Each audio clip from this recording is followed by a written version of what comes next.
এই মস্তিষ্ক রয়েছে না, এই মস্তিষ্কর দাম গবেষকরা জানাচ্ছে, যদি বিজ্ঞানীরা জানাচ্ছে, যদি বানানো যেত তাহলে 5,000 কোটি টাকা লাগতো এই মস্তিষ্ক বানাতে, তো এত সুন্দর হতো না। এই মস্তিষ্ক চালাতে যে বিদ্যুৎ লাগে এটাকে 2,000 কোটি কিলোওয়াট বিদ্যুৎ লাগে।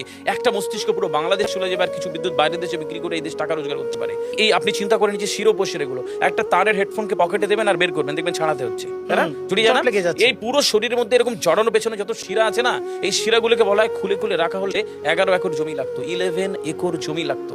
কেন ইমাজিন আমাদের মধ্যে কি রয়েছে, পুরো শরীরে 650টা মাংসপেশি রয়েছে, যা ইনস্ট্রাকশন দেবেন তাই করবে। আজকে একবার ভেবে না কালারটা বাইক কিনবেন, হন্ডা কিনবেন, আপনি বাইরে বেরোবেন দেখবেন সব বাইকের দিকে নজর যাবে, এই বাইকটা ভালো, এটা সুন্দর, মাইলেজ ভালো, কোনটা ভালো, কি দেখবো। যতক্ষণ না কিনবেন মস্তিষ্ক আপনাকে ছাড়বে না, ও চিন্তা করতে থাকবে। ঠিক সেরকম একটা কমেন্ট যখন দিয়ে দেবেন, এই মস্তিষ্ক আপনাকে ওই কাজে এগিয়ে নিয়ে যাবে। পৃথিবীতে মানুষ না বেসিক নিডসগুলো ফ্রি পেয়ে গেছে। ভাবুন তো একবার, পৃথিবীর সবচেয়ে লাক্সারিয়াস ড্রিঙ্কের নাম জানেন? পৃথিবীর সবচেয়ে লাক্সারিয়াস ড্রিঙ্কের নাম হচ্ছে পানি, পানি, জল। যদি 5,000 টাকা লিটার কিনতে হতো তাহলে মানব জাতি কয়দিন বাঁচতো? ফাইন, তো পৃথিবীর পানিকে ফ্রি করে দেওয়া হয়েছে। অক্সিজেন, একটি গবেষণা জানায় সারাদিনে একটা মানুষ যত অক্সিজেন নেয় এটি টাকা দিয়ে কিনতে হতো তাহলে 3.5 লক্ষ টাকা লাগতো একদিনের। শুধু রাত হয় বলে আপনাকে কত টাকা ইলেকট্রিসিটি বিল দিতে হয়, তাই না? ফ্রি পেয়েছি।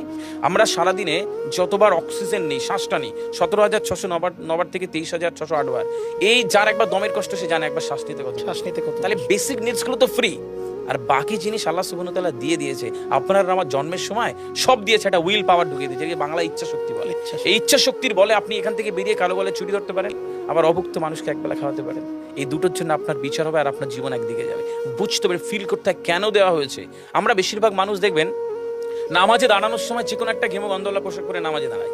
বিয়ে বাড়ি যাচ্ছিস হেভি ফিটপাট করে, কখনো এটা ভেবে নামাজে দাঁড়ায়নি যে আল্লাহ সুবহানাহু ওয়া তাআলার সামনে দাঁড়াচ্ছি, যিনি আমাকে সৃষ্টি করেছেন, আমার রবের সামনে দাঁড়াচ্ছি। এই ফিলটা হয় না। আমি সিজদায় গিয়ে বলি সুবহান রাব্বিয়াল আলা, ও ঢাকায় নামাজ পড়ছি আর ঢাকুরিয়াতে রয়েছে আমার মন, কেন মানে বুঝি না। আমার তাকবীরে তাহারিমা করি আল্লাহু আকবার, আল্লাহ সর্বশ্রেষ্ঠ, ফিল করি না। যখনই না ফিল করবেন তখন অনুভূতি আসবে না। সূরা জুমার আয়াত নাম্বার 9, খুব সম্ভবত আল্লাহ সুবহানাহু ওয়া তাআলা কোরআনে বলছে যে জানে আর সে জানে না, দুটো ব্যক্তি এক হতে পারে না।